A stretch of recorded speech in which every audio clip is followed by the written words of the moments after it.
di ànd ak yéen seen émission li fi jaar comme ni ñu ko xamee li fi jaar toujours actualité moo ko tax a jóg tey nu tànn comme tam waxtaane actualité bi nga xam ne day actualité bu metti la Sénégal parfois et c'est récent gis nañu semaine bi passé de ce qui s'est passé sur les routes moo taxoon tey ñun dañ ci def taxaw seetlu toog waxtaane ko kon suñu thème tey mooy les routes au Sénégal entre indiscipline insécurité ak manque d'organisation du secteur. tey nag waxtaan bi ñu si ànd ak Alioune Diallo moom muy président du mouvement Alliance des écologistes pour l'émergence du Sénégal en même temps aussi ñu si ànd ak Seydina Alassane Laye Sow moom muy président fondateur du forum des jeunes consommateurs du Sénégal tey ñoom ñoo ngi ànd si waxtaan bi Alioune nan leen nii. maa ngi lay fay madame di nuyu auditeur ak auditrice Gox TV di leen remercier ci invitation bi di nuyu population Sénégal ñëpp mais di profiter ci occasion bi pour masaw sénégalais yi nga xam ne victime lam ñi ci taw yi mujj gis nañu inondation bi lu mu def ci Dakar ak yeneen gox di masaw population bi di leen apporter soutien moral di ñaax gouvernement bi pour que ndimbal bi war a dem ci ñooñu ñu gaaw ci parce que situation bi métti na trop. merci Aliou comme ni ñu koy waxee rek Sénégal saa su ne dafa nekk dëkk boo xam ne gis na ne chaque année bu taw amee moo ñu gis ñoo xam ne da leen di gàllankoor comme ni mu ko waxee kon dañuy dund def lu di leen maslaw di leen ñaan aussi que nguur bu ma leen a jàppalee taxaw leen ba nga xam ne tis bi tegu seen kaw à chaque fois bu mën a oyof ak ñu dem ba di dund ba génn si nga xam ne ndox mi kenn dootu ko xalaat nawet ndox mi kenn dootu wax ne bu tawee rek doo nga jaaxle dootoo xam looy def wala foo jëm bu ñëwaatee suñu tam nag ñëpp xam nañ ne bu ne route yi moom mooy tali bi parce que xam nañ ne Sénégal suñu trafic bi li fi ëpp solo ci tali bi la gis nañ ci axe yëpp nag muy nord bi muy sud muy est bi foo jël saa suñuy jóg ci tali bi la ñuy tegu pour mën a dox suñu soxla mën a lënkaloo mën a jokkaloo comme ni ñu koy defee gis nañ nag entre 2017 ba tey ji ba 2020 ak lu si topp tey ñu ngi si 2021 gis nañ ne tali yi dina yóbbu lu bëri si ñun gis nañ ne si xayma jàpp ni plus de 3000 bakkan nañ koy ñàkk ci tali bi ci at yi rek loolu nag saa su ne muy def loo xam ne seetlu boo xam ne day doy waar te day metti ndax lan moo waral booba tey tali yi chaque année nu wax di ciy dem bëri na ñii ni lii la ñii ni lee la moo taxoon tey ñu def si taxaw seetlu Alioune Diallo yow tey boo gisee tali Sénégal ak gis nañ bañ na ko ba ñu bëri dañuy wax muruwaar ndax gis na ne saa yoo tegoo ci tali bi ba kenn ngay egg sa xel du dal tey bañ jàngal nga mën a def si xew-xew wala njombe nga xam ne muy am si tali Sénégal. bon lu ñu war a ñaawlu la ñu ñëpp sénégalais yëpp ko war a ñaawlu mais surtout li ci ëpp solo mooy dañoo war a situer responsabilité yi bu ñu situer responsabilité yi ba pare ñu mun a jël perspective yi nga xam ne dinañu permettre que effectivement comme ni nga ko waxee lu ñuy dund ci at yëpp ñu mun a wàññeeku même bu mënul deñ alors pour discuter de ça d'abord il faut que ñu situer responsabilité yi man faral naa wax ne responsabilité bi ci jiitu mooy d'abord c'est la société sénégalaise il faut ñu defaraat jikko yi il faut que ñu yaraat nit ñi ndaxte boo xoolee acteurs yi fi nekk ñëpp produit société bi la le chauffeur le passager le policier le gendarme ñi nga xam ne ñoo war a taxaw ci tali bi régulariser ñoom ñëpp produit société bi lañu alors su fekkente ne ñooñu formation bi ñu war a am ou bien yar bi ñu war a am ci société bi amuñu ko balaa ñuy nekk chauffeur wala nekk passager wala nekk gendarme conséquences yi dafay toujours néfaste parce que dama faral di wax ne le passager bi nga xam ne gis na oto bi fees na ba di lang accepté jël ticket wala fay pass dugg ci oto boobu bu safaan bi fekk ko fa il est responsable le chauffeur oui le chauffeur bi nga xam ne moom moo yor oto bi moo xam capacité oto bi moo xam oto bi lu mu toll ci mun a transporter nit ñi te jéego bañ a am il est responsable mais le gendarme wala le policier bi nga xam ne oto boobu romb na ko ci tali bi te waxul dara deful dara il est responsable donc boo xoolee acteurs yi comme ni ma la ko expliqué ñetti acteurs yëpp ce sont des produits de la société maanaam ñooñu bu ñu amoon yar wala formation bi ñu waroon am ci biir société bi bu ñu génnee ku ne dina mën a sàmmante ak waru garam ba peut-être tey du ñu mën a compter des centaines ou bien des milliers de morts donc foog naa d'abord il faut que ñu pointer du doigt cela ñu xool fan la faay nekk exactement. am na solo Abdou Diallo Alioune Diallo bu la déggee mooy responsable dañ ko war a situer mooy ñi ko seq ñëpp kiy dawal client ba ak ñeneen ak ñeneen képp nga xam ne am na si wàll fa muy jóge ba fa muy egg képp koo xam ne rek am nga ci loo xam ne war nga ko si joué te joué woo ko si kon bu ñombee amee dëgg la dañ koy ñaawlu mais ku ne am na si wàll Seydina Alassane Laye Sow ma ngi lay dalal si suñu plateau bi fi jaar. salaamaaleykum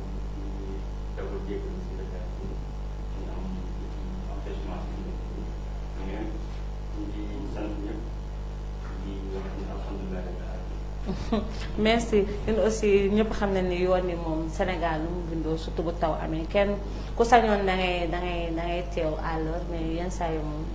du dégg si loo xam ne suñu coobaree la mais bu ñu nee ci thème bi comme ni ñu ko waxee les routes au Sénégal ñu ne entre insécurité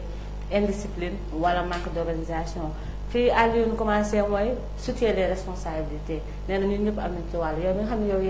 yaay jiite forum des jeunes consommateurs du Sénégal tey yow loo yaakaar ni ñun en tant que consommateur parce que bu ne les usagers mooy les consommateurs en tant que tel ñoom ban taxawaay leen am ci yi nga xam ne mu ngi am si tali bi le plus souvent lu koy ñaaw. balaa maa dugg ci thème bi damay njëkk nuyu Sénégal bi yëpp di mars suñu kilifa yi ñu ci diggante bi suñu xalifa général Thiam ak ñeneen ñu leen ñuy jàll seen famille kenn ku nekk mën na ko jàll sa morom parce que ñoo bokk Sénégal beneen bi tamit si topp mooy ñu ngi doon marsowu ñi nga xamante ni dañ nekk si biir ndox mi te ñeneen seen kër yi yàqu seen leneen ak leneen yàqu ñu leen ñuy marsowu ñeneen ñi sax am dañ nekk si ay victimes de la route tamit ñu leen ñuy marsowu ñu si jot a wujju seen borom ñu leen ñuy ñaanal yàlla yërëm leen yokk seen ngërmaan jéggal leen te jéggal ñu di wax rek man li ñu njëkkoon en tant que ñu ne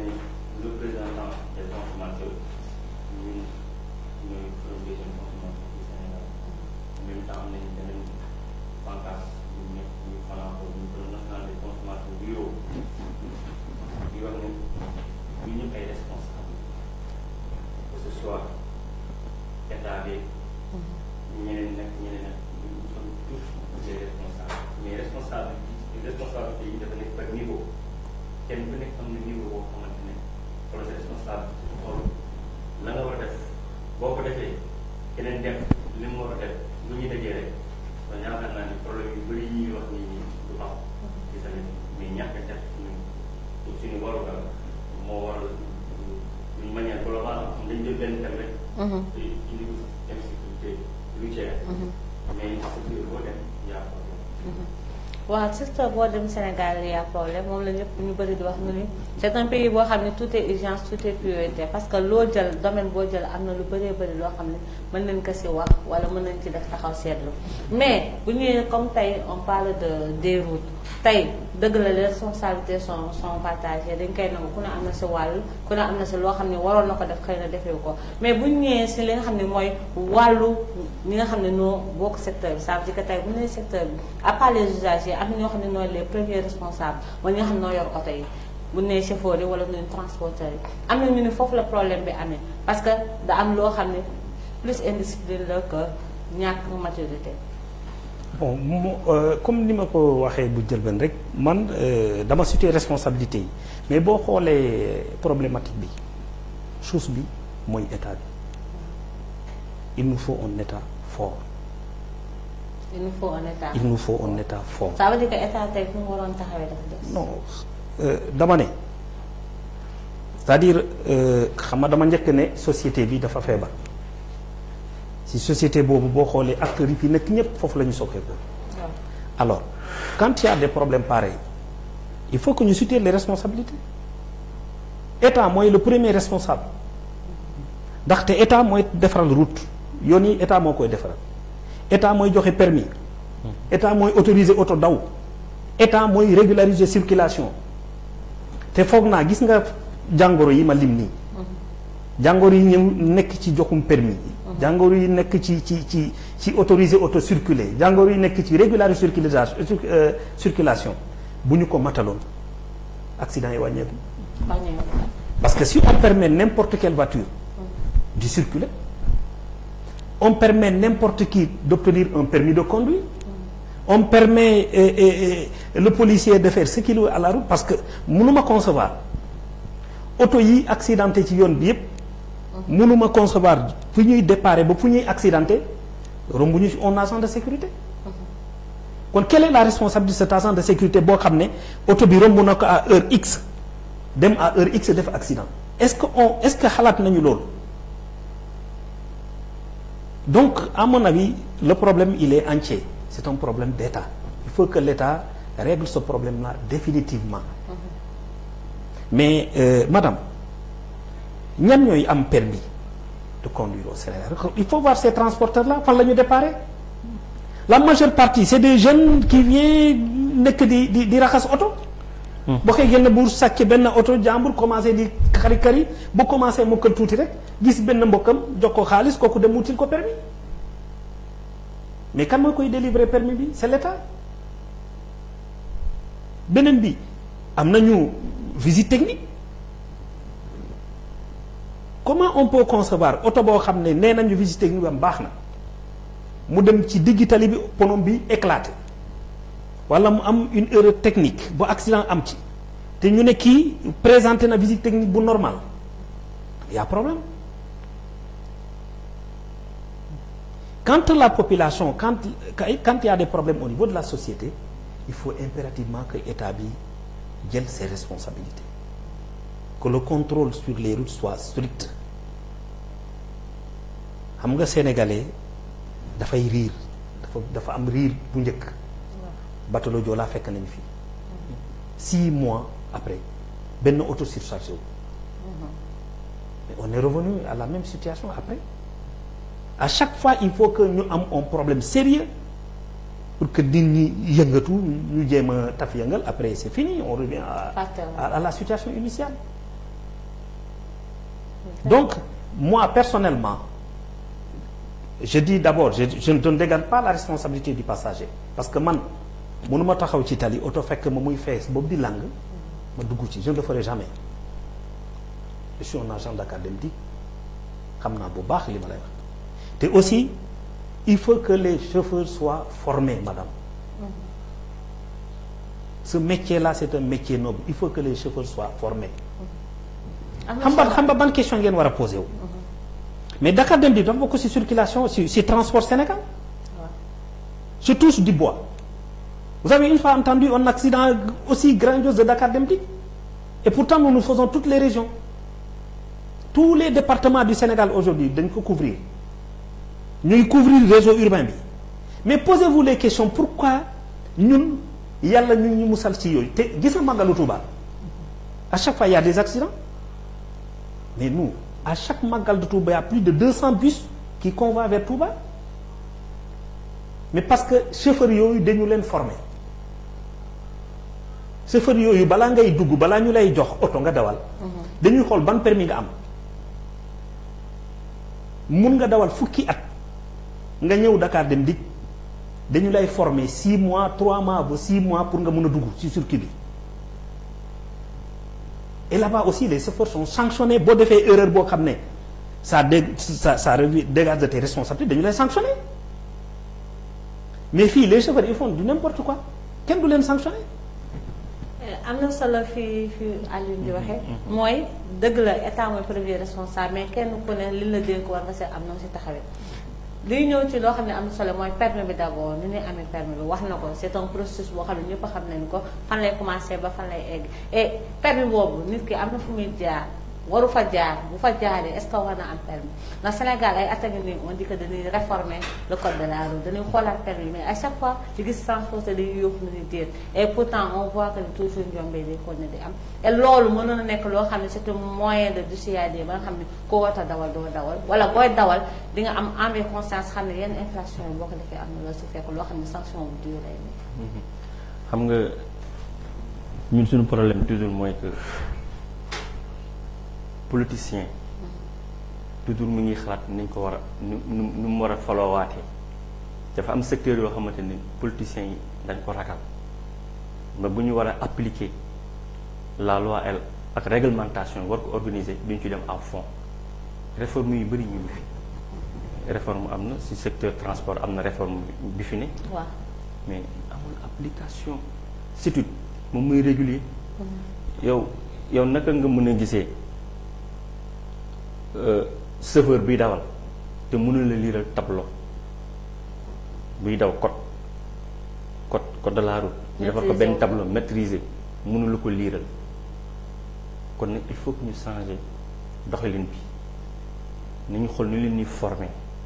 am na ñoo xamante ne jànguñu nasaraan dañ jàng mais am na ñoo xamante ne ay arabe lañ jàng mais olof ñëpp dégg nañ olof ñun tout le temps loolu la ñuy xeex nañ ne ñun suñu loi suñu règlement yi nañ ko jàngale si làkk yi nit ñi di dundee le français certes c'est la langue mooy langue officielle langue de travail mais nekkul langue bi nga xam ne mooy développer suñu réew parce que pour développer réew mi il faut que nit ñi bokk même longueur d'onde même am même information xam fu ñuy jugee ak fi ñuy demee mais loolu ne c'est pas le cas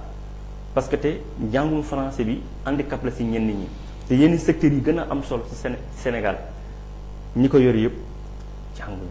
seen yoon nekkul ci réglementation seen yoon nekkul ci code seen yoon nekkul ci dara kon nag ñooñu tey jii nii boo leen bëggee ñu respecter nit ñi duñ ko def parce que dañ ko xamul de un l'état bi nga war a xam ne moo war a def effort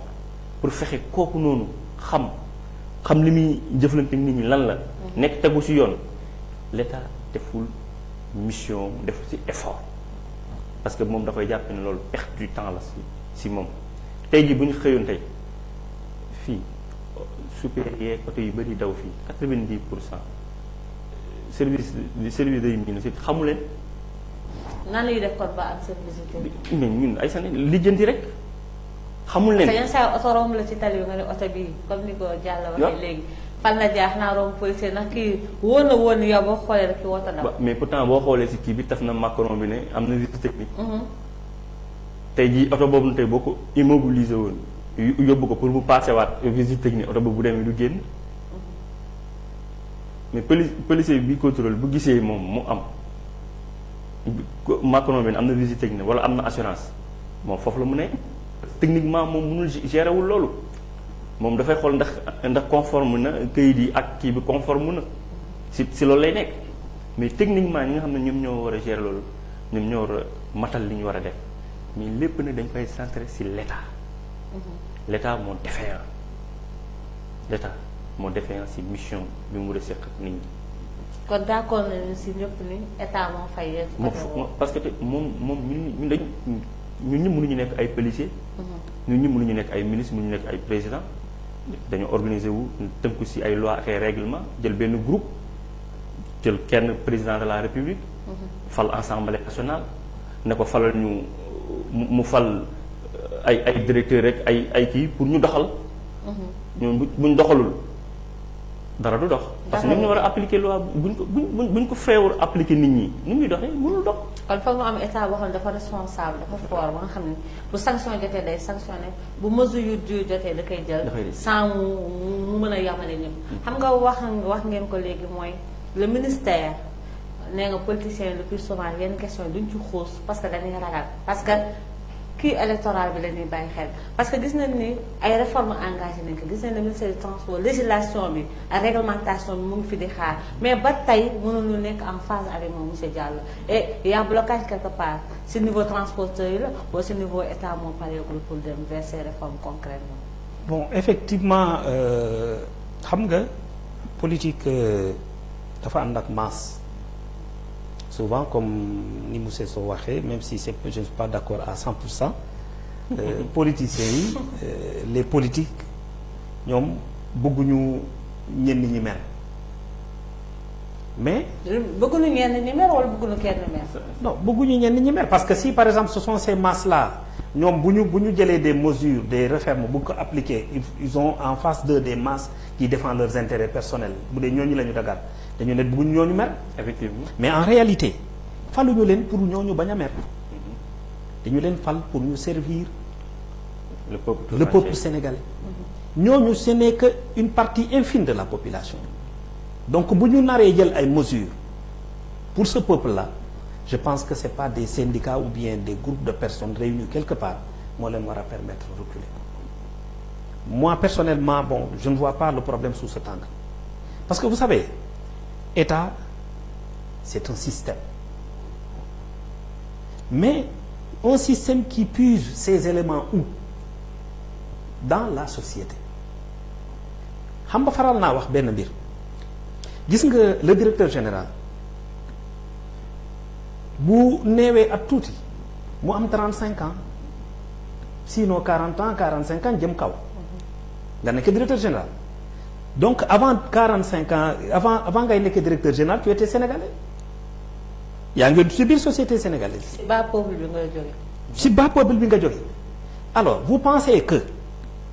les valeurs que nit ki acquérir ci 45 ans yooyu pour une durée de 4 ou 5 ans bi ngay nekk directeur général mu nga ko soppi c'est pas possible gis nga ni nga meloon ci biir société bi ci biir gox bi ci biir koñ bi bu ñu la falee directeur tu ne peux pas faire mieux que ça. Pour conclure, le bon directeur, c'est pas que lorsqu'il a été nommé directeur là il n'est que le bon directeur. C'est le bon citoyen qui devient un bon directeur. ngalawaay nañu wuti des bons citoyens. donc bu la déggee baax monsieur Diallo. c'est le choix de responsable qui pose problème. ça veut dire que ñi ñuy tànn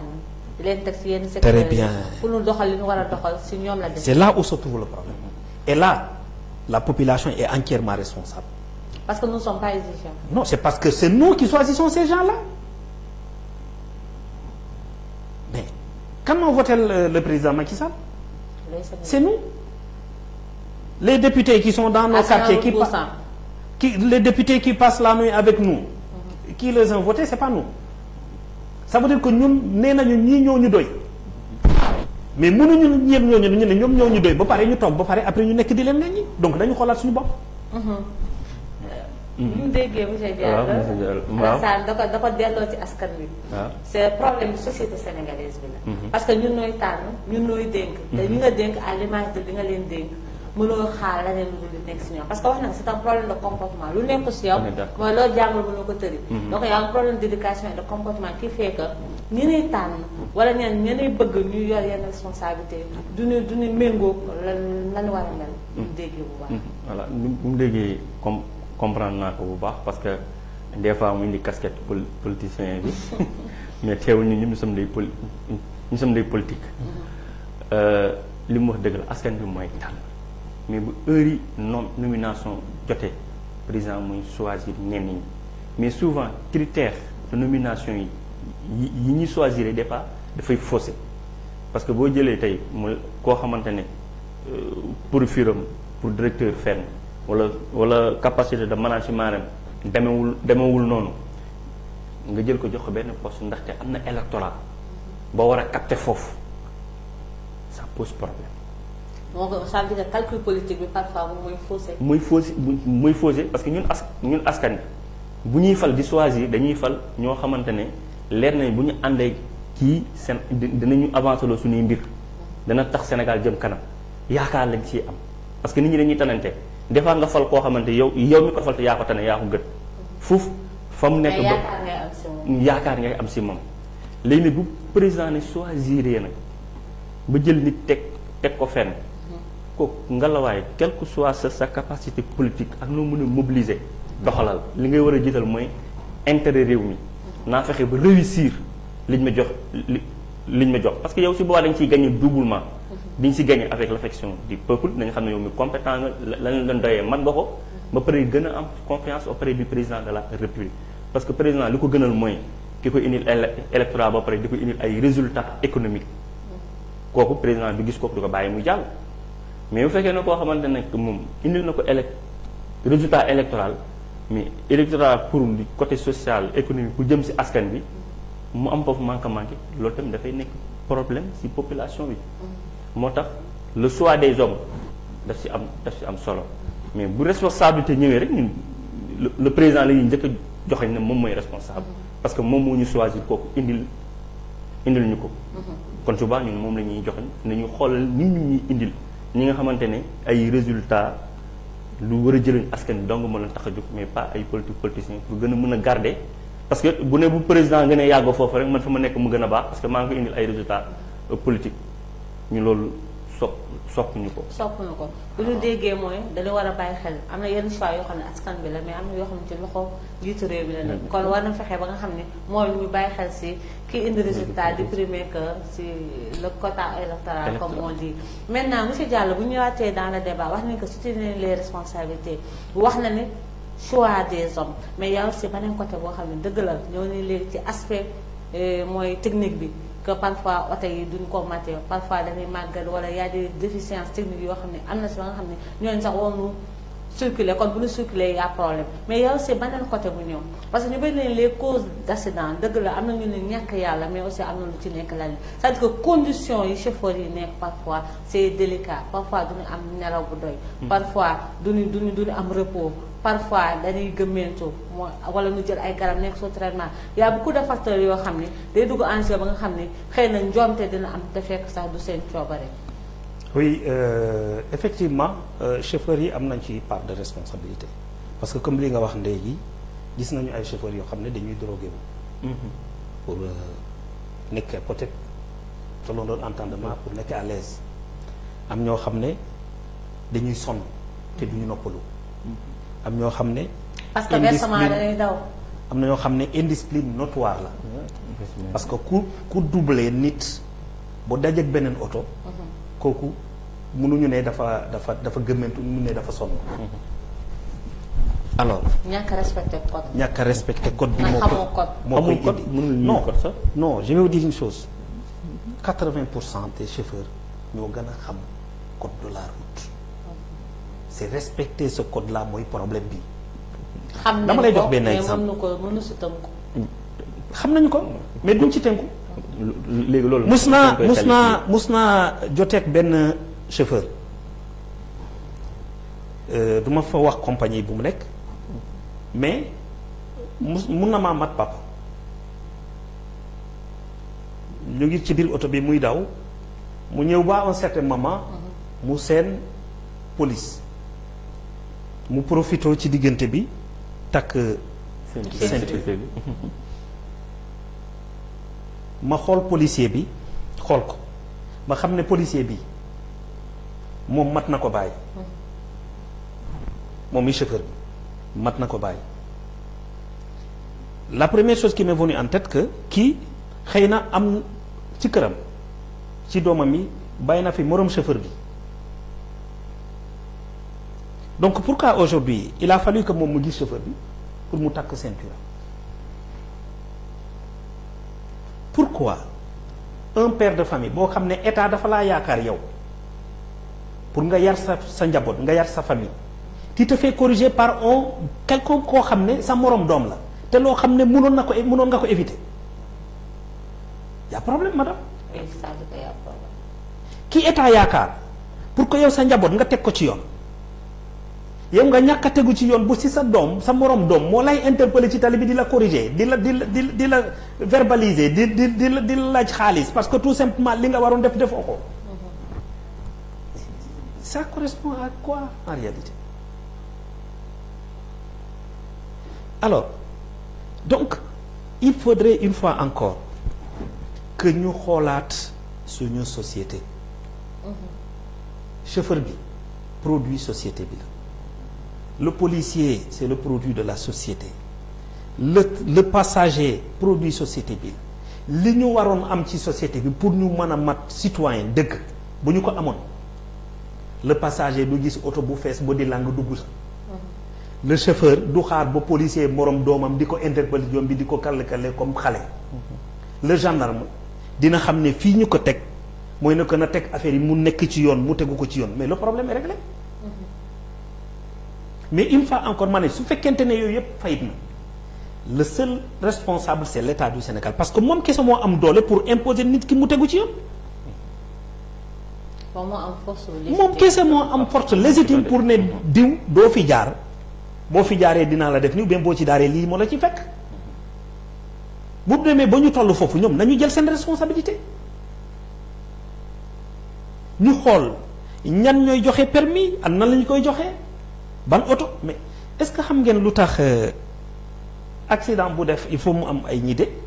mais xool leen suñu auto transport public yi ay weñ kese la dégg naa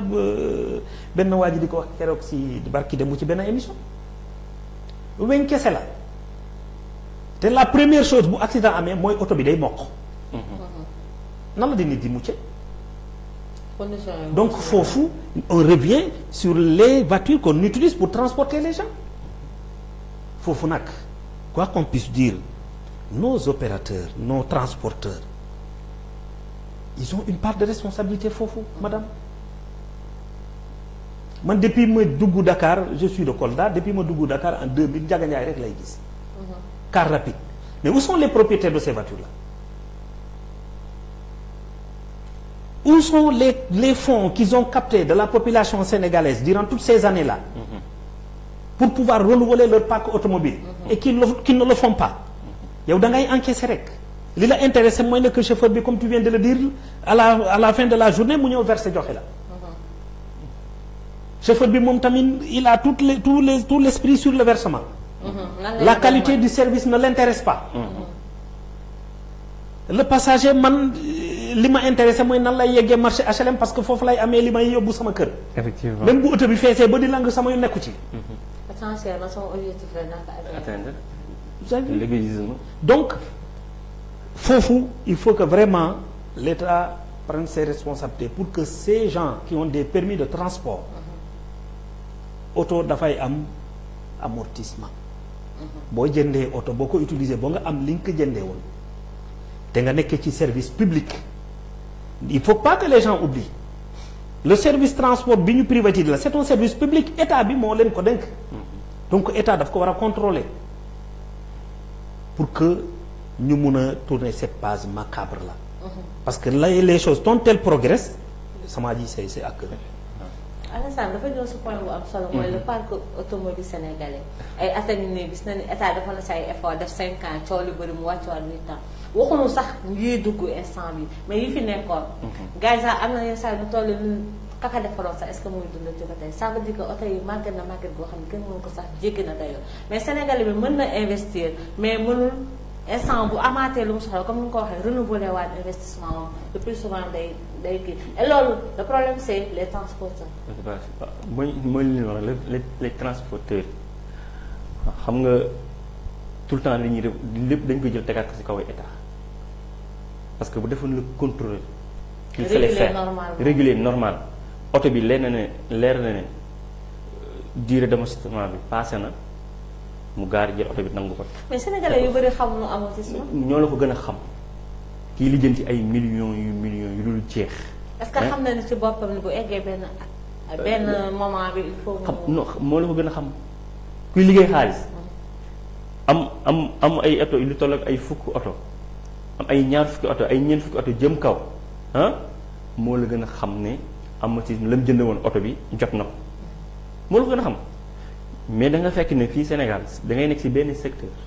di fa gagné xaalis ëllëg nga dundal secteur boobu da ngay dem ci beneen secteur investir foofu. doo delloowaat investissement doo delloowaat investissement bi secteur boobu kon ça veut dire dañu am ay problème d'entrepreneur mooy que Sénégalais yi xamaguñ lan mooy entrepreneuriat un entrepreneur nit ñi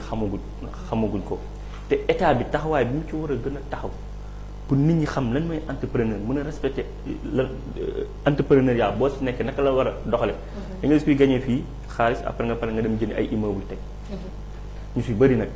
nekk secteur dañuy gagné xaalis bu bari ci transporteur wala ci commerce alimentation bi. pare ay kër ngay dem jëndi ci fa ngay sànni ji sa xaalis boobu. ko ci immobilier ci immobilier. mais nag état nag moom war a am responsabilité ak fulla ak fayda. mais les transporteurs dans tout ça est-ce que duñu ay sénégalais. est-ce que ñoom amuñu loo xam ne dañ ko waral askanu Sénégal si nga xam ne tey ku ci am yenn am yi parce que secteur bi la ko may et secteur bi la ko may parce que sénégalais yi noo la ko permettre. non parce que est-ce que amul benn retour bu war a ñëw. non retour boobu dafa war a am mais ñoom sociable ñoom ay capitalistes lañ parce que xamuñ mooy la culture de l'entrepreneuriat moo nekkul si ñoom moom lañ xamul. état bi nga xam ne nag moom la moo war a réguler war a gérer nag moom moo leen war a orienter vers ku ko mënul mu génne ci secteur bi te reprendre secteur bi parce que transport dafa nekk secteur boo xamante ne dafa souverain état bi war si négocier kenn parce que bu taxawee rek lu bëri dafay taxaw kon am na secteur yoo xamante ne état bi da si war a jël fulam ak faydam dama la jox aftu yi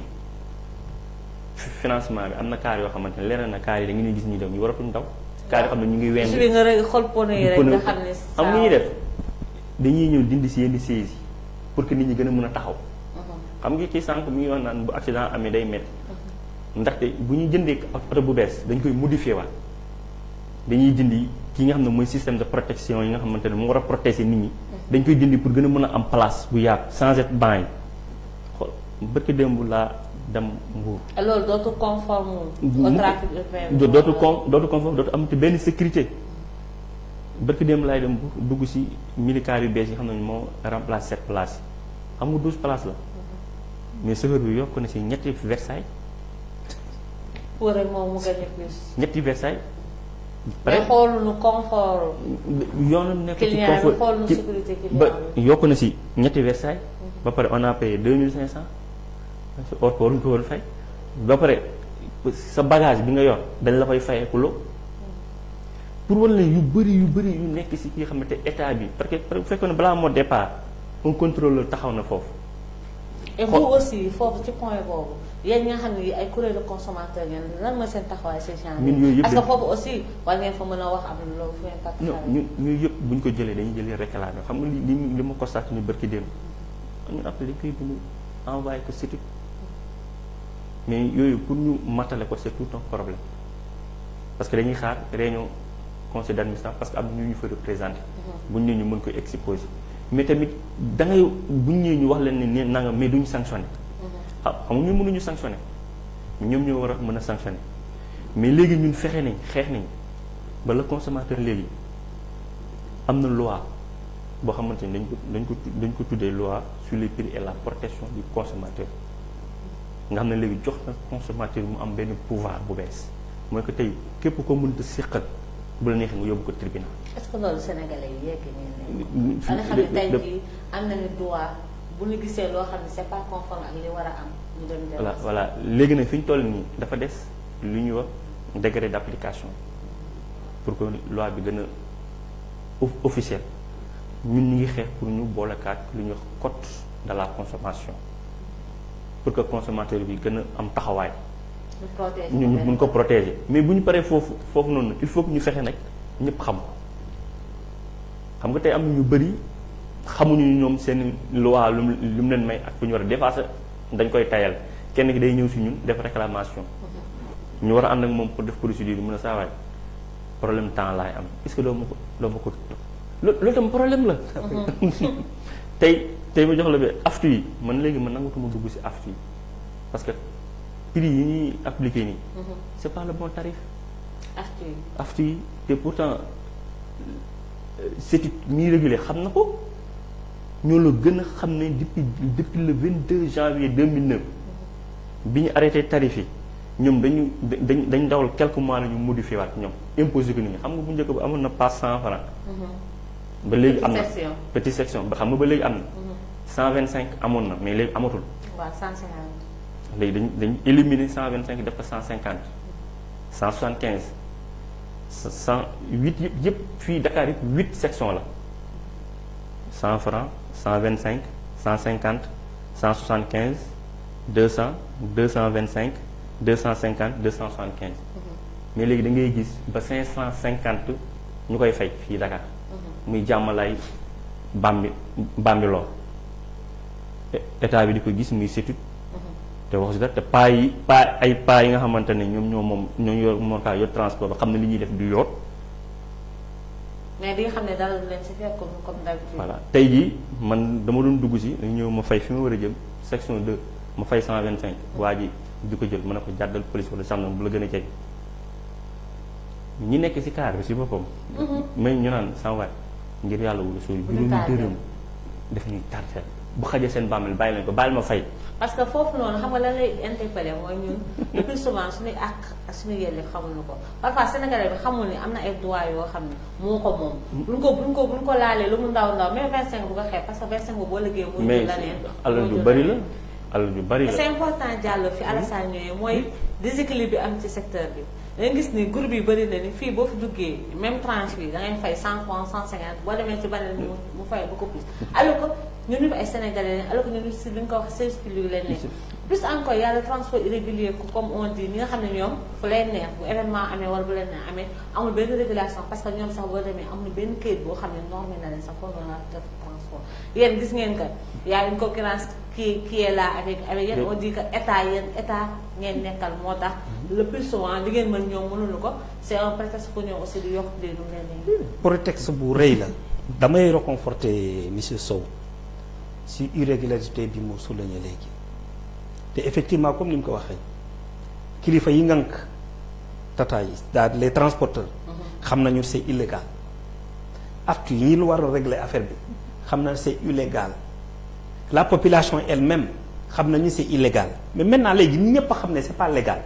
mais ça les dañ ko war a combattre non ça ne les arrange pas xam nga man je suis tout à fait d'accord ak li mu wax léegi. gis nga le problème c'est pas un problème de 25 francs ou bien un problème de 10 francs. C'est un problème de normes et de règles qu'on doit respecter. li loi bi établir ne lii laa war a fay loolu lay fay comme il l'a dit bu la ko convenir nañu dem gendarmerie bu bëri bu gën a jege wala police bu gën a jege te une fois encore gis nga ñoom dama leen di yërëm parfois les associations qui militent pour la population da leen di yërëm parce que gis nga la population ñi nga xam ne ñoom jóg nañu ne ñoom lañ bëgg a protéger ñooñu elle se jette dans la gueule du loup. duñu faciliter ñii seen liggéey. parce que c'est-à-dire il faut qu'on réveille il faut que ñu am un réveil citoyen. parce que ñii seen doole citoyen bi yooyu la war a nekk. parce que lu ñuy xeex citoyen yi la ñu koy xeexal mais booy xeexal nit ba pare comme tu viens de le dire nga nit jóge fale ne noo xaar ma fay ko juróom mais le problème c'est pas que nit ki mënul fay juróom. le problème c'est que kii nekk fii nii service la yor dafa am li ngeen lié yéen ñaar. yow tu n'as pas le droit nga dugg ci oto jàmbur te fayoo paas donc moom boo fayee dafa la war a yóbbu fi mu la war a yóbbu beneen problème bi nga war a souligner mais ligne yi tour bi moo fi nekk tataay tour bi moo fi nekk. da ngay gis ligne bu jëlee la fii ne la ligne bi Cambérène Parcelles Assainies fii la bu fii xatee mu dagg ko. waaw yoonam nekku ci am na ki nekk si biir ne fale la war a jëm. waaw yoonam ne aussi. alors que itinéraire bi voilà ce ne sont pas des lignes. mais tout ça est sanctionné. maintenant bu ñu defee comparaison bi madame xoolal même bu taw amee loolu man dafa ma yéem ci Sénégalais yi. même bu taw amee nit ñi nekk ci njàqare am problème pour jóge seen bërëbu liggéeykaay ñibbi seen kër am na Sénégalais ñuy profité ci loolu. waaw. comme si nous ne sommes pas. car oui comme si nous ne sommes pas des Sénégalais car rapide yi seen bopp fi ñu daan fayeeku 100 francs. bu situation amee dinañ fi fayeeku 300 francs. dagg-dagg yi ñuy def te seen pap yi seen yaay yi seen rakk yi seen xarit yi ñooy la ñuy exploiter. c'est comme si ce sont des Sénégalais contre des Burkinabés. waaw amul benn sens patriotisme. amul benn sens patriotisme. boo xam ne yenn conditions bu am situation yi waxuma la sax gratuitement mais nga yombal ko leen. ci wala fi mu nekkoon nga bañ. je reviens encore sur comparaison bi ma njëkkoon def bi may tàmbali émission bi ma ne Dakar Dem Dikk je m'excuse peut-être c'est de la publicité Dakar Dem Dikk si service transport bi Sénégal bi la bokk. mus nga dëkk Dakar Dem Dikk yokku prix. ñoom yeneen i état mooy subventionné donc. non xam nga état moo ñuy yéen mënoo leen ko parce que yéen am ngeen fonds yoo état moo ñuy subventionné ñun ñi liggéey Dakar Dem Dikk xam nañu. maa ngi nuyu au passage tout le personnel de Dakar Dem Dikk plus particulièrement les chauffeurs parce que chauffeurs yi ñi nekkoon ci circulation bi ñoo nekk foofu chauffeur mais xam nañu ne am na une différence. oui y a une différence mais sur tous les côtés beneen bi ma lay wax mooy Dakar Dem Dikk damay nuyu au passage une grande personnalité sama xarit la mooy Maître Moussa Diop ancien directeur Dakar Dem Dikk parce que bu Dakar Dem Dikk tolloo fii tey moom moo tax ba muy ñëw Dakar Dem Dikk ay 400 et quelques bus moo fi nekkoon Dakar Dem Dikk Dakar la yemoon tey Dakar Dem Dikk mu ngi jusqu'à dans la banlieue am nañu Sénégal Dem Dikk dans tous les départements du Sénégal jóge heure yegg si heure amul surcharge amul événement jot naa yan naa yokk sama prix c'est le même prix standard fi ñuy jëndee carburant foofu la ñuy jëndee carburant le personnel bi nekk Dakar Dem Dikk amul aftu nous sommes à 3000 et quelques personnes salariés Dakar Dem Dikk moo leen di fay on n'a jamais augmenté les prix lu ñuy fay suñu chauffeur mun na fay ñaari chauffeur Tata te pourtant ñoom bu leen neexee suba ñu soppi seen prix donc le problème madame ce n'est pas parce que pour man état moom tous les services na état jël seen responsabilité aussi population bi am une culture citoyenne am na loo xam ne yaa koy bañal sa bopp parce que police nekku fa association consommation nekku fa yow yaa fi nekk même bu voilà même bu naree am coow na am coow dama lay nettali benn anecdote ça ne fait même pas un mois dama dem Tingit di ñibbi jël ligne 213 bi xam nga ñun Dakar Dem Dikk ordre lañ jox amul kenn ko am sañ-sañ dugg si biir bus te takkoo masque benn waa ji jël masque am takk ko wàcce ko fii nii ñëw toog ma ñëw ba ci moom wax ak moom ci njëkk ak teraanga ma ne ko grand ajustel sa masque mu yuuxu ma yaa may tooñ yuuxu créé foofu boucan boole ma ci wax ji bari ma dem gis chauffeur bi ma ne ko cantonnement gendarmerie bu njëkk bi ngay njëkk jot ba gendarme policier boo gis taxawal avant ça d'abord chauffeur bi ñëw na wax ak moom ci njëkk ak teraanga mu àkkee ci chauffeur bi xeex ma ne ko bul xeex yow dañu laa jox ay instruction kii dugg ci oto bi na takk masque am bu takkul masque na wàcc nee nga ko na wàcc ne wàccul mais sécurité bi muy fi mais comme lu mu wax c'est des passagers ñoo jóg mu ne noonu loolu daf ñuy tardel ma ne leen yéen bi ñuy ne waa ji na task masque am lu tax xamoo leen ne loolu daf ñuy tardel mais ci poste de garde bi njëkk bi foofu lañ ko yóbbu dafa wàcc fay 3000 francs très bien il faut que ñu am comportement boobu c'est pas parce que dañoo soxor wàll leen gis nga bu ñu demul ci loolu du ñu mucc ci dara il faut que ñu xam ne ñun am nañu part de responsabilité ni ñu amee part de responsabilité si ñu ñuy tànne ñu ñuy jiite ñun dañoo war a am culture de contrôle et de surveillance parce que service yi ñun lañ koy rendre te bu ñu lay rendre service nag bu service bi baaxul quand même na nga am fulla ak fay da nga ne service bi baaxul nga taxaw ba mu baax effectivement Alassane sur ce point culture de citoyenneté parce que du secteur bi secteur yu bëri gis nañu ne sénégalais lu mu am jël yenn saa yi sax da ngeen koy xañ lu bëri mais bëgg am lu mu am wala yàkkamte wala pour moom yitteem bañ a dagg day mujj bàyyi mu jàll ak sa fameux maslaha sénégalais qui fait que lu mën a am dañuy négocier duñu xool ni lii warul dem parce que boo ko bàyyee mën na jur la xam nga loolu daal sa culture bi mu wax noonu mooy ñàkk dóor yar bi rek dóor yar bi mooy l'application des règles état tey bu ñëwee comme ni ñu ko def nii yóbbu waa ji ma fay 3000 bu ñu xam ne c'est valable pour tout le monde bu boobaa bu ëllëgee di nga ko éviter doota ko def xam nga tey jii dem yóbbu ñu fay nga fay 3000 suba ñu jàppal nga fay 3000 bu naree ñett mu ñeent doota ko def léegi bu yàggee nag bu ñëwee nga xam ne da nga dëkkiis ñu appliqué li nga xam ne code pénal lan la wax ci loolu. donc même yar citoyen bi daa fu ñu ko war a teg. dañuy yar il faut que kon lan moo tax ñu indi ay règles ak ay lois créer prison créer lépp lu tax loolu kon ministère de la justice am ay juge am ay avocat am pour lan la pour que nit ñi tegu ci yoon bu fekkee ne nit ñi nag mënuñu appliquer yoon nag kon c'est pas la peine kon nañ dundal anarchie lu waaye neex def lu waaye neex def nga xam ne duñ avancer jamais de la vie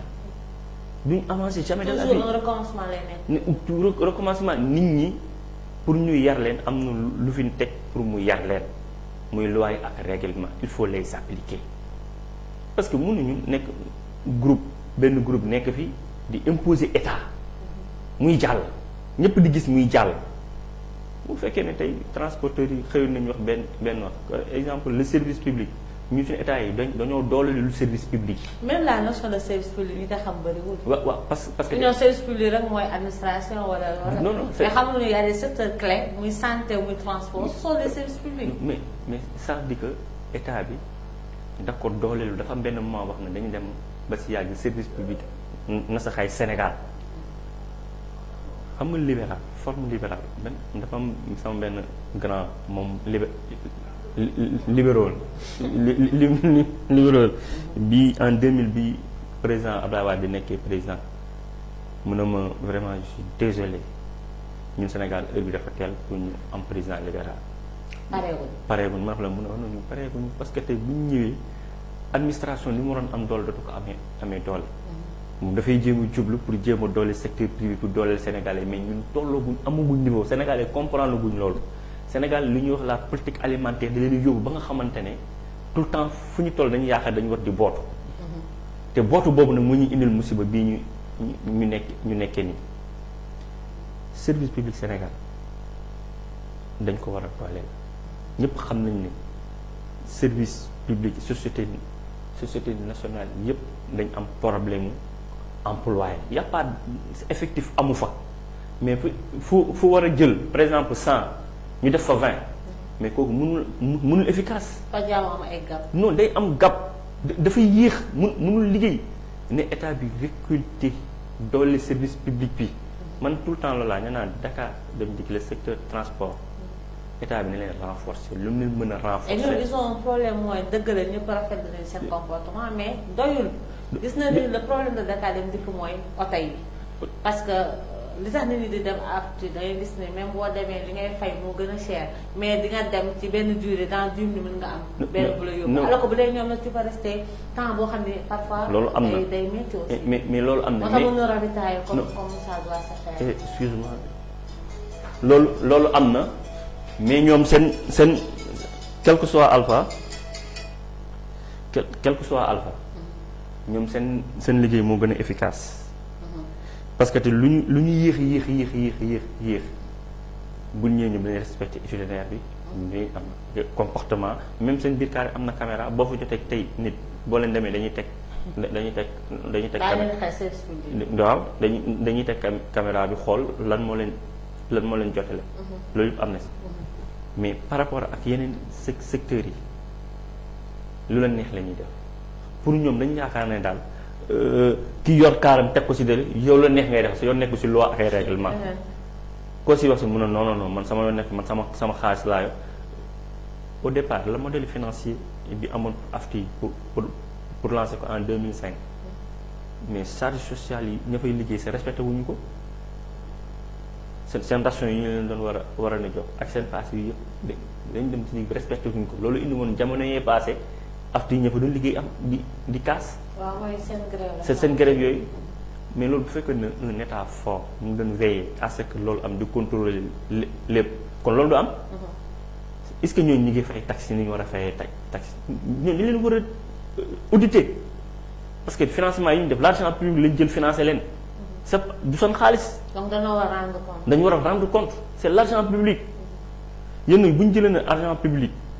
jox la ko pour que nga war a rendre service. public bi nga yemale ko sa bopp yoon dafa war a jóg pour topp la. mooy comme le financement yu ñuy financer ndaw ñeek ñëpp ba pare ñu bañ a rembourser. état dafa war a jóg fond bu la alloué nga xam ne alalu askan bi la. yow xam te boo ci liggéeyee ba benn temps da nga ko war a delloo boo ko delloowul yoon dafa war a dal sa kaw. am na ñu bëri bu ñu leen joxe ñu ne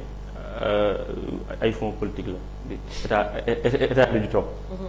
parce que loolu dafa yàgg am. waaw. il faut que ñu jóge si loolu bu ñu bëggee avancer. ay pratiques yoo xam ne dañ ko war a bannir. dañ ko war a bannir. moo tax ñun lu ñuy souhaiter TER bi ak DER bi parce que état léegi seen politique mooy transport de masse. man mi waxee ni maa ngi sama oto ma gaare mais mënu ko ma dawal. suba incha allah si laa war a dem passé ji code. mi ñëw lu mu gën a tardé ki ma waroon a indi sax mu am retard mu ñu ko fay bàyyi dugg si oto yi mais avant mais am visite technique dàq nañ ma 3 fois ba 4 fois. mais Sénégalais bi kon foofu la nga bëgg wax na topp yoon bi ba keroog muy am. na topp yoon bi. ñu bàyyi raccourci yi. ñu bàyyi raccourci yi. parce que lépp loo jàdd wala lépp loo dëxëñ après day feeñ ci télé bi. et c'est malheureux nu muy feeñ à chaque fois. mais Diallo bu ñu ñëwaatee si li ñu wax xam nga sànq wax nag secteur bi c'est toute une économie boo xoolee transport muy transporteur muy chauffeur bi muy apprenti bi muy organisateur bi muy sax ñuy jaay commerce yi nekk ci itinéraire yëpp c'est toute une économie. est-ce que tey pour nu ñu ko waxee nu rentabiliser ko parce que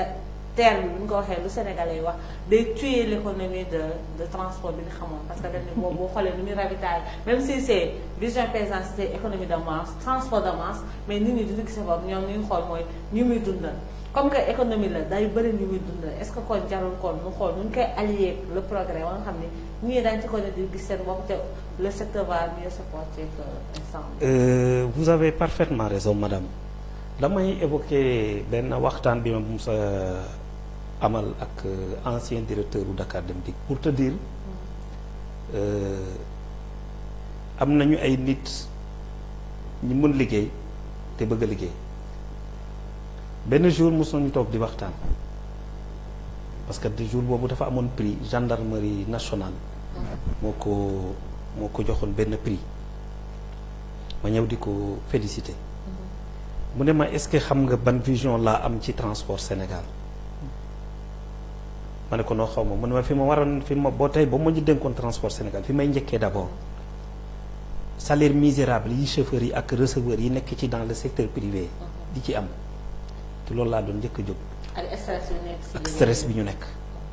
mu ne ma parce que nit mënul stressé wu ba pare nga jox ko lu mel ni oto c'est excessivement dangereux. looloo tax gis nga les Sénégal Dem Dikk yi dem ci région yi amul benn Sénégal Dem Dikk bu am benn chauffeur ils sont toujours deux. boo sonnee rek sa morom jël. te gis naa tamit mu am civil ay agents de sécurité. mu am ay agents de sécurité di contrôler arrêté auto bi à n'importe quel niveau du Sénégal waxuma la Dakar bi n'importe parfois da ngay dox ba ci biir àll ba contrôleur génn arrêté auto bi dugg si biir xool wàcc jël référence yi envoyé ko bureau contentieux ñu réglé ko xam nga lan la préconiser woon mu ne transport Sénégal te moom jëmoon seulement ci sukkali transport comme li nga wax dafa noonu loolu dafa war a nekk niche économique ba pare booster suñu économie ne tey dañu waroon bàyyi pàcc transport ku jóg rek créer benn société de transport am ñetti bus ou 5 bus tëmbal ko ci circulation bi créer embouteillage yokku insécurité mu ne il faut créer une seule société de transport très forte et très grande qui va regrouper tous ces acteurs là sur un seul capital ba pare organiser transport bi de sorte que même kiy jël 4x4 bi këram pour kay ministère du am complexe jël bus bi dem liggéey parce que am na confort bi doon bus bi doon am sama ji da ngay garer sa oto jël bus bi dem liggéey mais tous nos ministres là nos directeurs généraux ki ñuy ngandal fii ak seen 4x4 bu ñu demee Europe bus la ñu jël ils prennent les bus ak train la ñu jël mais fii xalaatoo sax waxuma la directeur mais on chargé de mission boo xam ne day jël bus c'est parce que tout simplement secteur bi moo organisé wul mu ne donc dama doon dajale yii yëpp def leen benn société recruter chauffeurs yi am qualité former leen d'abord ba ñu xam lan mooy seen liggéey mettre leen dans de très bonnes conditions après nag laajal le résultat demoon na ba mu simuler benn bi dafa ne même problème embouteillage Dakar dañ ko war a dépasser dama ne gis nga bu ma amoon société bu toll noonu ba teg ko dama doon xëy benn jour on voit que infrastructure yi muy jóg point yi dem lu mais tey la accès yi gën a métti bouchon yi tey la gën a non loolu laa lay expliquer dama lay jox ban solution la joxe dafa ne bu loolu amee boo taxawalee transport ba nga xam ne sénégalais bu ne bu jógee mun na dem fu mu dem sans aucun problème da ngay régulariser transport les voitures particuliers da ngay xëy tey nga ne tey c'est les chiffres pairs qui circulent 2 4 8 ñooy circuler ku am chiffre impair da ngay garer sa oto jël transport public bi suba mu xëy mu ne c'est les chiffres pairs qui vont circuler chiffre pair da nga koy garer nga jël mais pourvu que d'abord comme nu mu wax nga jox leen un service de qualité. boo xam ne dina am sécurité dina am confort. waa am sécurité am confort. boo xam ne même boo gaaree sa oto sa buntu kër mun nga jël bus bi wala mun nga jël BRT bi wala mun nga jël leneen naka leneen mais loolu pour ñu egg si il faut impérativement comme nu mu wax il faut impérativement qu'il y ait une société très forte mais su fekkente ne man suba mun naa jóg rek jënd sama ñaari bus wala sama ñetti tata je m'en fous je m'excuse du terme je m'en fous de la personne qui va conduire la voiture damay xool sama benn jarbaat boo xam ne lijjanti naa ko permis ma jox ko permis bi ak beneen jarbaat fale ma ne ko yowee nekk receveur yi ko dugaleen circulation bi mais loolu indi problème yi am donc une fois encore te yooyu gis nga projet yi mel noonu c'est pas un privé qui doit le porter je dis même le ministre à un certain moment est-ce que le ministre en personne peut-être lui dina jouer un rôle important mais loolu politique étatique la war a nekk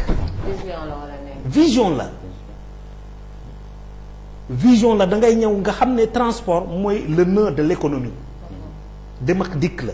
dem ak dikk nag lépp muy fa c'est les personnes et leurs biens nga am une vision très claire et nette mais secteur clé la kenn mënul defar économie dëkk wala économie réew wala économie continent alors que sa transport muy sooxe c'est inadmissible donc lii la amoon comme vision on ne ma tey ba ma amoon capacité ba ma yoroon foo xam ne mënoon que nii lay organiser circulation dinaa fexe que ñii ñëpp ma dajale leen ñu nekk une force ñi fiy liggéey mën a gis seen bopp ba pare ma laaj leen service de qualité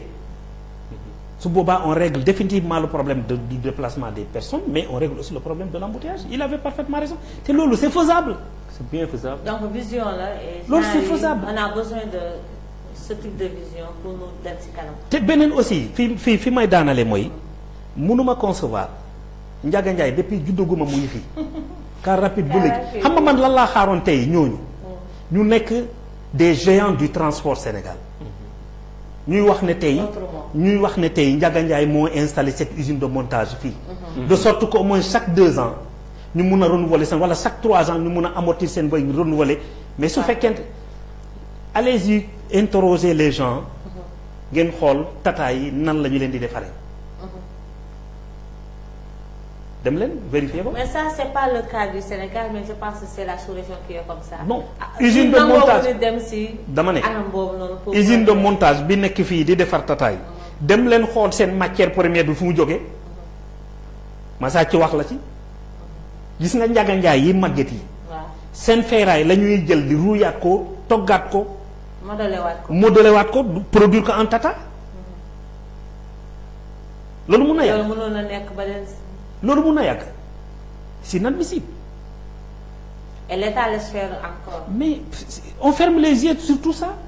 en tout cas je pense que pour organisation bi comme ni nga ko waxee ku ne am nga sa wàll mais vision la d'abord fan la ñu bëgg a jëm économie bu mel na économie du transport mënuñu ko négliger foog ñu réformer ko parce que aussi liy xew ci tali yi mënuñu ko ne di am depuis des années Sénégal boo duggee oto ba keroog ngay wàcc si fit dal parce que tu te dis que à tout moment sa bakkan mën na fa des donc loolu day laaj kilifa bu ne ak ñi ko seq ñëpp ku ne def sa wàll mais di demaat si beneen cas mooy les gros porteurs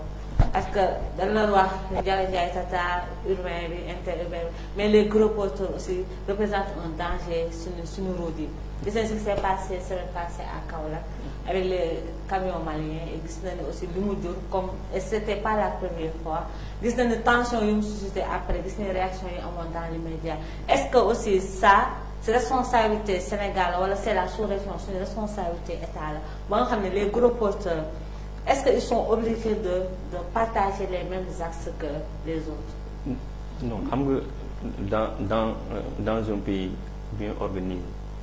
nga xam ne nga am nga infrastructure yu doy parce que boo xoolee ñu suñu tali yi dafa xat doy nu mu war a doyee mais tamit li ñuy wax tout le temps mooy laisser faire bi dafa ëpp tey gros porteur bi waroon nañ am fu ñu leen mën a yem nañu ba ñu dugg si biir fii bi mu ñëwoon ba si buntu dëkk bi ñu ne bépp gros porteur créé fa ay gaar boo xamante ne yu mag yoo xam ne gros porteur yi bu ñëwee si buntu dëkk ba la ñuy yem xam fekkee dafa am marchandise yu ñu war a jël pour dugal ko si biir dëkk bi mu am day ay oto yu yem yu ko mën a jël pour dugal ko bu fekkee nag gros porteurs yi xam ne ñoom dañu war a génn Sénégal na comme yi maliens yooyu war a dem kii nag il faut que état bi xoolaat beneen système bi muy dem est-ce que léegi proposition la bi ma joxe bi affaire bi amee fekk ma doon waxtaan ak benn haut fonctionnaire bu nekk si état bi maanaam problème yi yëpp non seulement war nañ créer ay économie yu réel yu palpable mais mën nañ éviter loo gros porteurs yi ba ñu duggati si biir dëkk. ba ñu dugg zone de contournement. ñu am zone non seulement ñu am zone de contournement mais ñu am fu ñuy yem parce que tey bu fekkee ne leer na camions yi ay ciment rek moo leen tax a jóg wala ceeb moo leen tax a jóg wala suukar wala leneen moo leen tax a jóg mais pourquoi pas état yi mënuñu waxtaan ñu am ay entreposage yu mag yoo xamante ne dañ koy créer si buntu dëkk yi. nga xamante ne ay manga stockage yu am solo la lañ fay def. dina leen mën a ravitailler. dina leen mën a ravitailler xam du ñu yegg nga xam ne usine produit na ko état yi porté ñoom bu ñu ko jox si privé na ko état yi porté créer société yu mag yu am doole def si alal lu si usines yu ñu war a liggéeyal ñu xam ne ne chaque année Mali Sénégal dina fi jëlee x millions de tonnes. ñu tegal ko foofu bu ñëwee jël ko foofu ëlbati dem yoon mu bañ amati accès dugg ci dëkk bi de un di nga protéger say tali di nga protéger say population di nga créer économie bu xam ne day gën a dund mais ni bu fekkee ne nag des fois sax ñoom dañuy am xalaat yooyu sax du ñu am xalaat yooyu sax mais pour ñu matérialiser ko mais parce que duñ ko mënee te nguur yi ko war a mënee ñoom parce que xam nga daal parce que dafa am ici au Sénégal des hauts fonctionnaires yoo xamante ne yu bëri ñoo koy tardé. si ñoom lay tagee. si ñoom lay tagee. dañ doon am expertise bi wala dañ doon manqué volonté. ay enjeux d'économie naa si joxe benn exemple boo xam ne ñun xam nañ ko par exemple le secteur postal boo xamante ne comme code postal. mais ñun en 2011 dañoo xam ne dañuy def beneen code postal mooy télécommunication day poste dañu ut benn code boo xam ne code postal la dina mën a permettre poste société nationale bi non seulement moom ay redevance yu xamante ne sociétés yi mag yi multinationales yi fi nekk comme ay DSL ak yooyu noonu di ñëw fi yor ay avions yooyu noonu di ñëw di percer di fi gagner ay milliards yuy jeex poste mënu ko amul pouvoir boobu noonu amul doole boobu noonu avec ce code boobu noonu ñu taxawaloon dana mën a permettre ñooñu di fay poste ay redevance tirer d'autres ressources mu am xaalis mais loolu ministère des finances fa la cañe ba tey parce que si ay lan ay hauts fonctionnaires yoo xam ne ñoom ñoo war a valider loolu techniquement pour mën a jàll dem ci président pour mu mun ko prodiguer pour mu yoowaat. comme on dit toujours le laxisme qui est dans les secteurs yu bëri day am blocage fenn. mën nga dem ay at nekk si benn affaire mënu ko dépasser ndax lan ka fa nekk moom moo jël temps wala arrangé wu ko. ma yokk la si beneen cas muy ministère du commerce ñëpp xam nañ ni ministère bi transversal la secteur yu dafa bari mais amul le personnel qu'il faut pour gérer ministère yëpp boo ko la calculer li fi nekk comme agence. bu ñu yemee 300.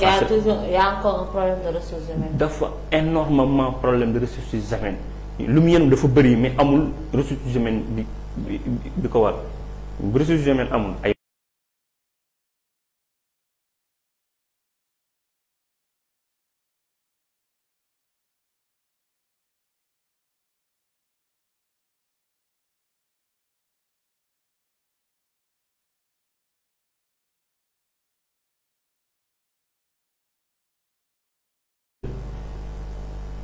ñu former leen ñoo xamante ne ñoom dañuy nekk ci terrain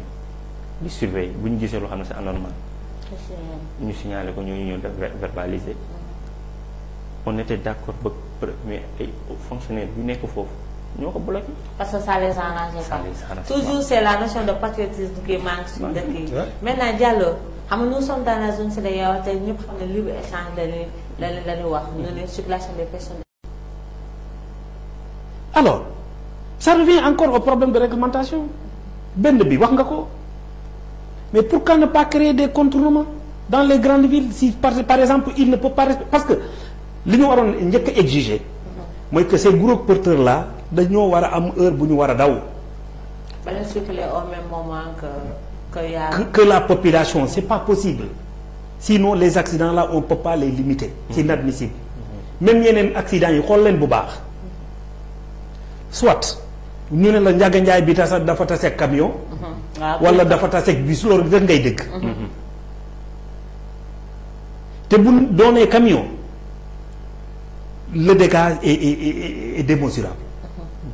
bu dee Ndiaga Ndiaye bu dee bus xam nga lan la ñuy wax chauffeur bi de doon nelaw. loolu la ñuy wax de. loolu lañ lay wax mooy lay bi quoi. donc le problème de réglementation maanaam c'est-à-dire Sénégal rek la ñu gis ces gros porteurs là di daw en pleine journée amul fenn même dans la circulation ici à Dakar. fii ngay daje camion mu yenn ngandi maamu conteneur. da ngay tari Fatiha ba camion bi romb la parce que tout est possible ah. suñu yoon ñëpp am pax.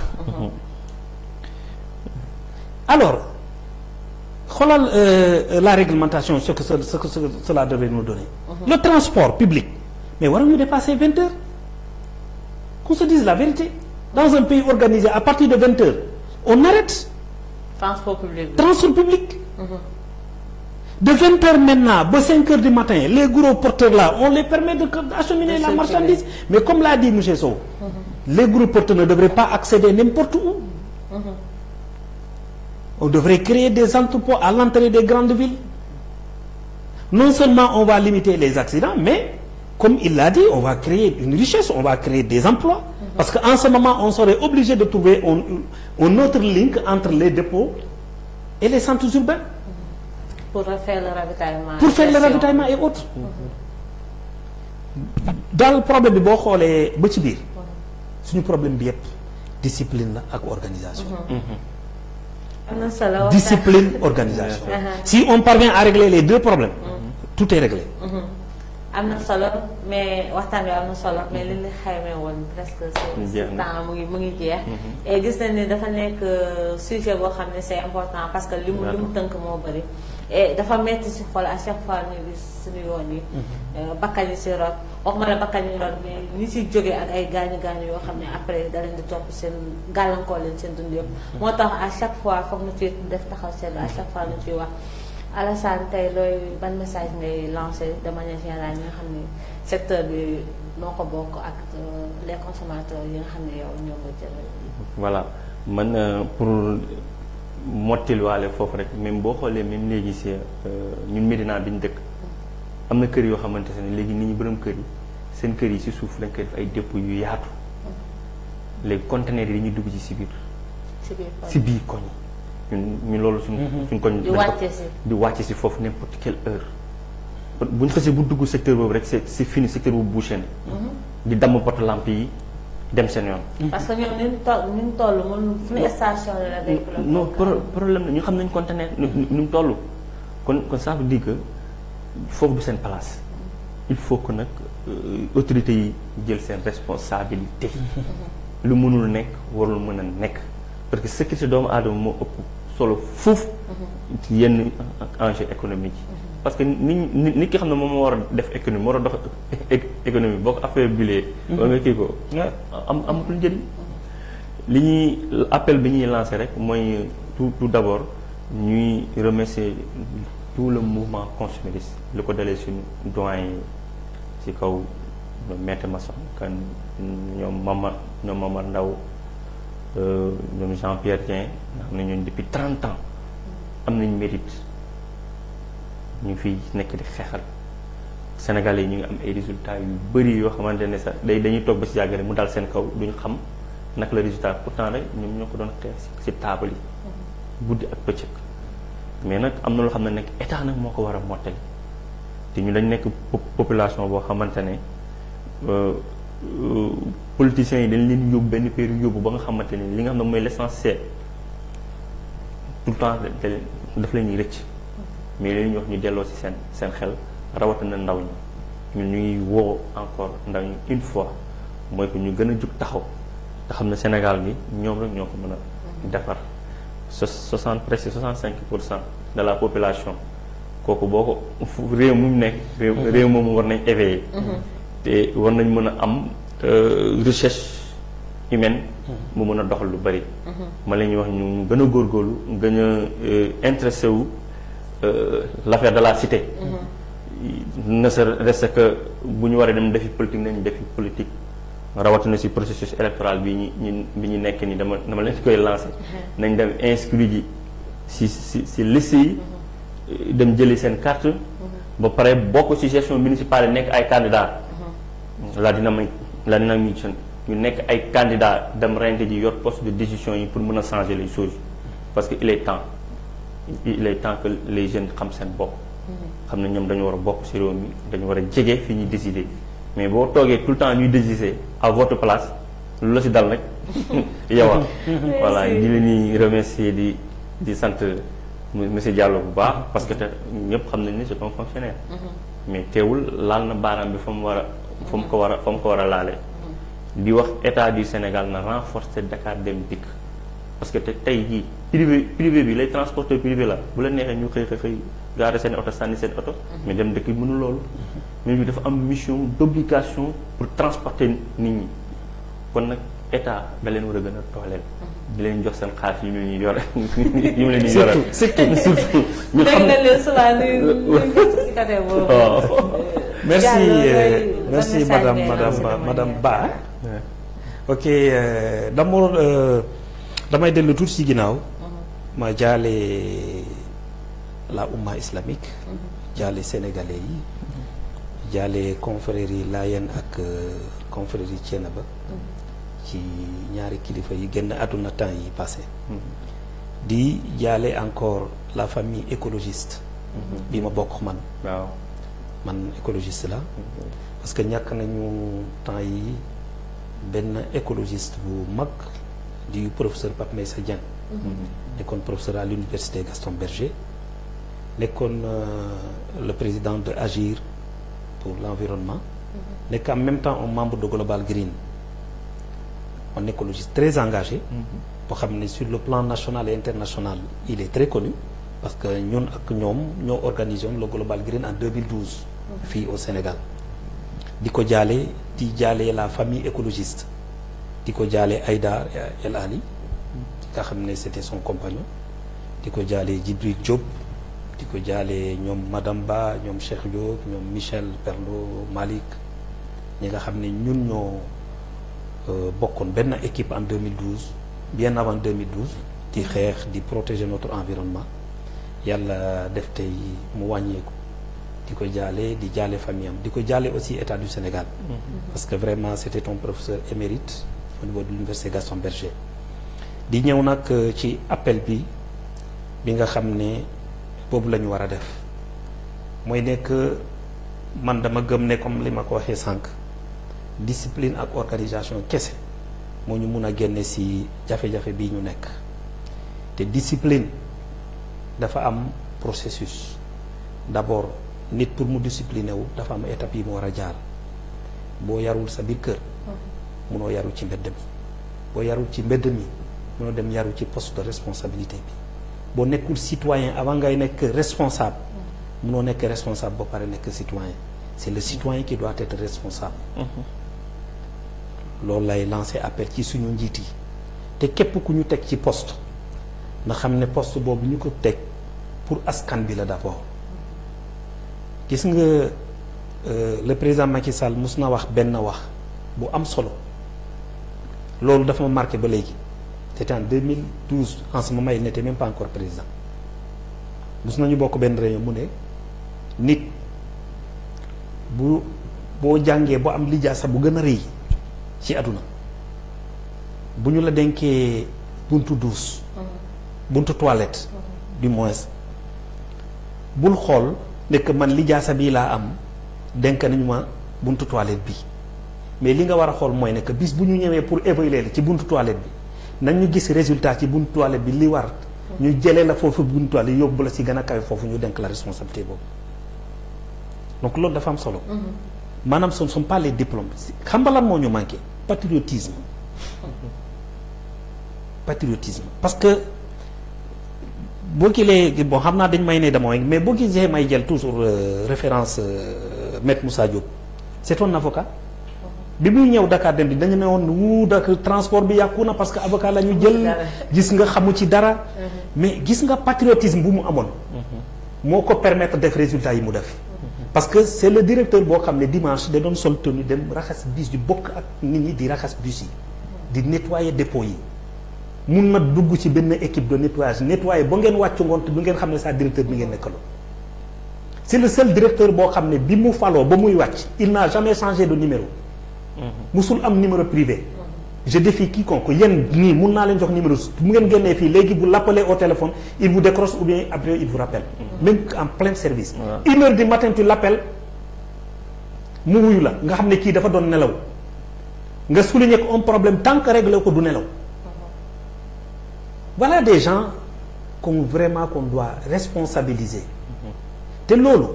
maa ngi lancé appel à la jeunesse sénégalaise et aux populations du Sénégal gis nga li nga wax sànq dafa am solo les élections municipales yi di ñëw nañu am fulla ak fayda parce que on ne peut pas être plus de 65% boo pare ñu accepter une 15% ou 10% di ñu jëlal ay nañu dem presque inscrire ci liste électorale yi ñu préparer wu parce que le vote est un droit civique nañu dem inscrire ci liste électorale yi préparer wu man déjà d'abord je suis candidat chez moi peut-être benn émission mais maa ngi lancé appel les transporteurs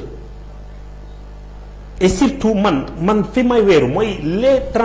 transporteurs les passagers man damay xool oto bi may dugg quelle que soit pression bi ma mënta am ba ma xamee ne bii ba mu ci duggee sama bakkan mën na fi xaj du ma ci dugg te une fois encore voilà une fois encore boo duggee ci oto am na ni chauffeur bi di comporté wu mais sama ji interpelle la bul bàyyi ba jéyo bi am nga suuf si am na solo mais li xam ne engagement bi ak bëgg Sénégal moom moo ko demee c'est ça moo tax boo ciy wax tout le temps nag si dem ba di la remercier Alioune Diallo di la remercier Seydina Alassane Laye Sow tey ñoom la loo recevoir si Lifidya comme ni ñu ko defee dimanche bu ne di tànn benn thème toog waxtaane ko di leen remercier bu baax di leen jaajëfal yéen téléspectateurs de Gox bi TV ak ñuy topp si internet bi ak YouTube di leen jox daje Lifidya dimanche prochain même heure.